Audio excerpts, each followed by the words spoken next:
So guys, for the first step, you want to get into this screen. Now to get here, you want to turn off your computer from the power button and then turn it back on again. As soon as it turns on, you want to turn it off again and then turn it back on again. You want to repeat this 3 times. So you want to turn off your computer from the power button and then turn it back on again.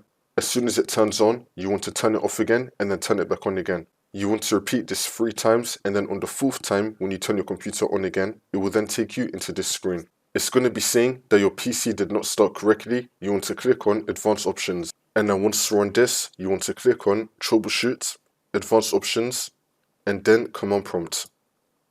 And now this will come up. And now once you're on this, you want to type in sfc /scan now and then click on Enter. And you want to run this scan.